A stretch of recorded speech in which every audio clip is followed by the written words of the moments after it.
کے آخر سے لائن پر آئی سورۃ الانعام کی آیت نمبر 108 اعوذ باللہ من الشیطان الرجیم بسم اللہ الرحمن الرحیم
وأقسموا بالله جهد أيمانهم لئن جاءتهم آية ليؤمنن بها قل إنما الآيات عند الله وما يشعركم أنها إذا جاءت لا يؤمنون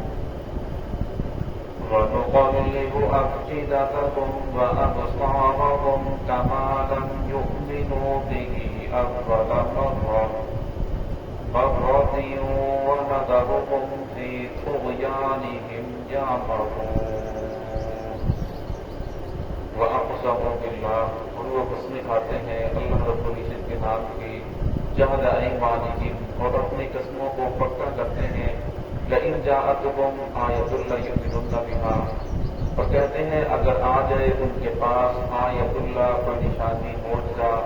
لیؤمنن بها پھر وہ ضرور ایمان لے کر آ جائیں گے قل انما الآیات عند اللہ کہہ دیجیے محتویات ہے معجزات نشانیاں عند اللہ یہ اللہ رب العزت کے پاس ہیں وما یشعرکم اور تمہیں کیا معلوم انہا اذا جاءت جب آ جائے ان کے پاس کوئی نشانی لا یؤمنون پھر بھی وہ ایمان لے کر نہ آئے ونقلب افئدتہم اور ہم بدل دیتے ہیں ان کے دلوں کو وابصارہم اور ان کی آنکھوں کو کما لم یؤمنوا بہ اول مرہ جیسا کہ وہ ایمان نہیں لائے اس پر پہلی مرتبہ ونذرہم اور ہم انہیں چھوڑ دیتے ہیں فی طغیانہم ان کی سرکشی میں یا مغون وہ سرگرداں کرتے رہتے ہیں۔ اس پہلی آیت کے اندر جو مشرکین تھے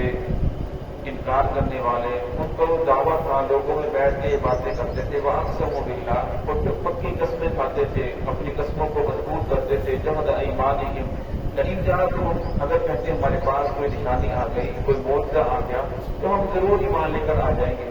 حالانکہ انہوں نے رسول اللہ صلی اللہ علیہ وسلم کی ذات سے بڑھ کر کوئی اور ان کے لیے معجزہ نہیں تھا کہ آپ صلی اللہ علیہ وسلم نے ایسے زمانے کے اندر پرورش پائی جہاں لوگ کی حالت تھی، پھر آپ صلی اللہ علیہ وسلم نے کسی سے پڑھا نہیں، پھر قرآن پاک جیسا معجزہ ان لوگوں کے اندر موجود تھا، پھر بھی وہ لوگ ایمان لے کر نہیں آئے. پھر اسی طرح آپ صلی اللہ علیہ وسلم نے سینکڑوں معجزے ان کے سامنے ظاہر کیے، آپ کی انگلیوں سے پانی کے چشمے جاری ہو جانے، اور اسی طرح وہ جانور جو اس نے اپنے بچے کو جنم نہیں دیا تو فرمایا وہ دودھ دینا شروع کر دیا، درختوں نے کلمہ پڑا، کنکروں نے کلمہ پڑا. تو ایسے بے شمار ان کے سامنے معجزات ظاہر ہوئے، لیکن فرمایا کہ وہ کہنے لگے کہ وہ معجزہ جو ہم چاہتے ہیں ویسا معجزہ نازل ہو. وہ کہتے کہ آپ کے لیے سونے کی کوٹھی ہونی چاہیے، آپ کے لیے کھجور اور انگور کا باغ ہونا چاہیے، درمیان میں سے نہر جاری ہو. پھر وہ کہتے کہ آپ آسمان پر چڑھ جائیں اور وہاں سے ایک ہی مرتبہ کتاب قرآن پاک کو لے کر آئیں تو پھر ہم مانیں گے. تو اس طرح کے سوالات کرتے. تو یہاں اللہ رب العزت فرمائے ان سے کہہ دیجیے کل انما الآیات عند اللہ، کہ جو نشانیاں ہیں جو معجزات ہیں عند اللہ وہ اللہ رب العزت کے پاس ہیں. جس وقت جہاں ضرورت ہوتی ہے اللہ رب العزت وہاں معجزات کو ظاہر کرتے ہیں. وما یشعرکم، اور یہاں ایمان والوں کو فرمایا جا رہا ہے کہ تمہیں کیا معلوم، کیونکہ جو ایمان والے تھے ان کے دل کے اندر یہ بات آتی تھی کہ اگر رسول اللہ صلی اللہ علیہ وسلم دعا فرمائیں اللہ رب یہ معجزہ ظاہر کرتے ہیں تو کتنی اچھی بات ہوگی، یہ سارے ایمان کے اندر داخل ہو جائیں گے، سارے کفر چھوڑ دیں گے. تو اللہ رب ایمان والوں کو فرمائے وما یشعرکم، تمہیں کیا معلوم انھا اذا جاءت لا یؤمنون، کہ جب ان کے پاس معجزہ آ جائے جو پھر بھی ایمان لے کر آئے. ورنہ یہ تو ان کی روش ہے. جس وقت صالح علیہ السلام کی قوم نے صالح علیہ السلام کو کہا کہ ہم ایمان لے کر آئیں گے لیکن شرط یہ ہے کہ یہ پہاڑ پھٹے اور اس سے اونٹنی آئے اور آتے ہی بچے کو جنم دے تو پھر ہم مان جائیں گے واقعی تو اللہ رب العزت کا نبی ہے. صالح علیہ السلام نے کہا کہ اپنی بات میں پکے ہو رہے ہیں، بالکل ہم اپنی بات میں پکے ہیں. تو صالح علیہ السلام نے ان کو ایک دن دیا اور اللہ رب السلام نے دعا کی اللہ فرمایا ٹھیک ہے میں اس اونٹنی کو ظاہر کر دوں گا. اور اس دن سارے کے سارے لوگ جمع ہو گئے اور پہاڑ پھٹا، پہاڑ سے اونٹنی نکلی، اونٹنی نے آتے ہی بچے کو جنم دیا. اور پھر وہ لوگ کہنے لگے کہ ان ھذا لسحر مبین، یہ تو بہت بڑا جادوگر ہے، جس نے جادو کر دیا ہے. کہ ان لوگوں نے اونٹنی کو ذبح کر دیا، اس کی ٹانگیں کاٹ دی، 3 دن کے اندر ان پر عذاب آیا اور سارے کے سارے لوگ ختم کر دیے. اور ابو جہل آپ صلی اللہ علیہ وسلم کے پاس ہے اور آ کر کہنے لگا کہ اے محمد تیرا جادو زمین کے اوپر تو چلتا ہے لیکن آسمان پہ تیرا جادو نہیں چل سکتا. اگر تیرا جادو آسمان پہ چلے تو اگر تو آسمان سے معجزہ ظاہر کرے تو پھر ہم مان جائیں گے. یہ چاند جو ٹکڑے ہو جائے تو ہم مان جائیں گے تو واقعی اللہ کا نبی ہے. دنیا میں تو تیرا جادو چل رہا ہے، زمین پر آسمان پہ نہیں چل سکتا. آپ صلی اللہ علیہ وسلم نے دعا فرمائی، انگلی سے اشارہ کیا، اللہ رب العزت چاند کو 2 ٹکڑے کر دیا.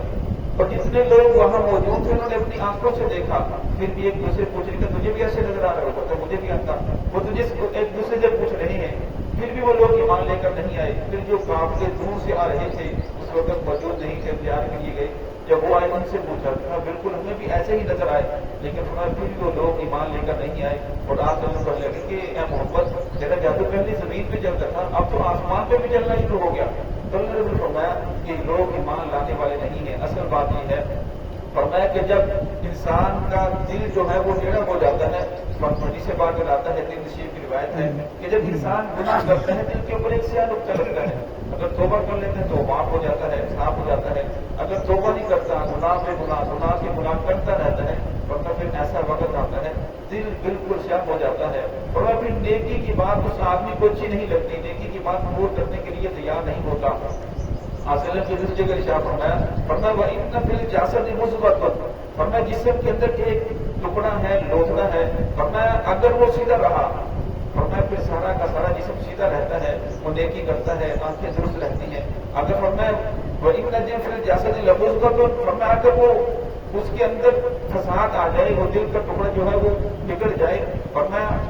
پھر ہر چیز کے اندر نافرمانی آ جاتی ہے، پھر آنکھیں برائی کرتی ہیں. فرمایا پھر انسان برائی کی طرف چل دیتا ہے. پھر آپ صلی اللہ علیہ وسلم نے فرمایا تمہیں معلوم ہے الا وہی القلب، وہ ٹکڑا کیا ہے؟ فرمایا وہ تمہارا دل ہے. جب اس کے اندر فساد آ جاتا ہے فرمایا پھر انسان نیکی کی بجائے الٹا برائی کی طرف چلنا شروع ہو جاتا ہے. منظر بن شاہ فرمایا وہ اب کی داتا ہوں، فرمایا ہم ان کے دلوں کو بدل دیں گے. دلوں کے بدلنے سے برا جب دل بالکل سیاہ ہو جاتا ہے پھر اس کے اوپر مہر لگ جاتی ہے، پھر وہ ایمان کی طرف نہیں آتے کیونکہ کفر کی طرف پڑھتے رہتے ہیں. وہاں وہ سوال ہو فرمایا ان کی آنکھوں کو پلٹ دیں گے. اور میں آنکھوں سے برائی دیکھنے تو اچھی لگتی ہے، کسی جگہ گانے بجانے کی محفل ہے، عورتیں ناچ رہی ہیں تو اس ہے، گھنٹوں کے گھنٹے کھڑے ہیں، لیکن فرمایا اگر دینی مجالس ہو، دینی مجلس کے اندر بیٹھنا ہو تو اس کے لیے 5-10 منٹ بیٹھنا مشکل ہو جاتا ہے۔ اگر کوئی وہاں دعوت دینے والا آ جائے تو کہتے ہیں کہ یہ کیا کر دیا، ساری محفل کا مزہ ہی خراب کر دیا۔ وہاں پر قرآن پاک کی تلاوت کرتے تو غصے ہونے شروع ہو جاتے ہیں اور چکر سے مارنا شروع کرتے ہیں۔ یہ کیسا محفل کے اندر آپ نے ایک نیا طریقہ شروع کر دیا، اور میں اصل کے اندر اللہ رب العزت نے ان کو گناہ کرنے کی وجہ سے ان کی آنکھوں کے اوپر پردہ پڑ چکا ہے۔ اب ہمیں برائی کی بات تو اچھی لگتی ہے، نیکی کی بات ہم لوگوں کو اچھی نہیں لگتی۔ کمالم یؤمنون به اول مرہ، ہمیں جس طرح پہلی مرتبہ قرآن پاک کو دیکھا، محمد رسول اللہ صلی اللہ علیہ وسلم کے معجزات کو دیکھا، پھر بھی وہ لوگ ایمان لے کر نہیں آئے، ورنہ اس طرح اب یہ لوگ آئندہ بھی ایمان کو قبول نہیں کریں گے، کیونکہ اب ان کا واپس بیٹھنا مشکل ہو چکا ہے اور یہ گناہوں کے اندر بہت زیادہ آگے بڑھ چکے ہیں۔ وَنَذَرُهُمْ فِي طُغْيَانِهِمْ يَعْمَهُونَ، ورنہ ہم چھوڑ دیتے ہیں ایسے لوگوں کو ان کی سرکشی میں سرگرداں وہ پھرتے رہتے ہیں۔ ہم دیکھتے ہیں آج کل آپ نے اکثر یہ جملہ سنا ہوگا، کہتے جی عذاب آتا ہے تو غریب اس کے اندر وہ رگڑا جاتا ہے، زلزلہ آتا ہے تو غریب کا نقصان ہوتا ہے، اور جب میں آسمانی آفت آ جائے، سیلاب آ جائے تو غریب کا نقصان ہوتا ہے۔ اصل بات یہ ہے کہ جس آدمی کے اندر کچھ ایمان کی رتی باقی ہوتی ہے، اور میں اللہ رب العزت دنیا کے اندر سے جب جوڑتے ہیں، اور میں جب دنیا کے اندر جب جوڑتے ہیں، اور میں جب سیلاب آتا ہے، کسی کا مال ڈب جاتا ہے، اور اس کی وجہ سے اللہ گناہوں کو معاف کر دیتے ہیں، اور جب گناہوں کو معاف کر دیتے ہیں تو آدمی کو خود بھی احساس ہوتا ہے، وہ نیکی کے راستے پر آ جاتا ہے، اور میں کچھ لوگوں کی جانیں چلی جاتی ہیں، اور میں جانیں چلی جانے کی وجہ سے اللہ رب العزت گناہوں کو معاف کر دیتے ہیں، کچھ کا مالی نقصان ہوتا ہے، اور کچھ جو بچ جاتے ہیں وہ اپنا رخ سیدھا کرنے کی کوشش کرتے ہیں، اور میں کچھ لوگ ایسے ہوتے ہیں مناظر ہوں، اور میں جو سرکشی کے اندر بہت زیادہ آگے بڑھ چکے ہوتے ہیں۔ اس طرح ہم دیکھتے ہیں کہ سیلاب آیا تو کچھ لوگ جہاز کے اوپر اندر بیٹھے ہیں اور سارا نظارہ کر رہے ہیں، اور اب چائے بھی پی رہے ہیں، سب کچھ چل رہا ہے، اور میں اللہ رب العزت ان لوگوں کو چھوڑ دیتے ہیں، ان کی رسی کو ڈھیلا چھوڑ دیتے ہیں۔ دنیا کے اندر وہ جو چاہتے ہیں ان کے لیے ہر چیز کو مزین کیا جاتا ہے، جو وہ مانگتے ہیں اللہ رب عطا کرتے چلے جاتے ہیں، لیکن فرمایا فی طغیانہم، وہ اپنی سرکشی میں بڑھتے چلے جاتے ہیں، یا محمود سر کرتا، پھر ایک وقت آتا ہے موت آ جاتی ہے، پھر ان کا آخرت کے اندر کوئی حصہ نہیں ہوتا، ہمیشہ ہمیشہ جہنم ان کا ٹھکانہ بن جاتا ہے۔ تو فرمایا دنیا کے اندر اگر کوئی بھی پریشانی آتی ہے یہ ایمان والوں کے اوپر آتی ہے، ایمان والوں کو کبھی کوئی پریشانی، کبھی گھریلو پریشانی، اللہ رب العزت چاہتے ہیں کہ میرا بندہ میرے قریب ہو جائے، اور اس کی وجہ سے جو چھوٹے چھوٹے گناہ پریشانی آتی ہیں اللہ رب بہت سارے بڑے بڑے گناہوں کو معاف کر دیتے ہیں۔ تو ہے کہ اللہ رب العزت ہمیں دین کی صحیح سمجھ عطا فرمائے۔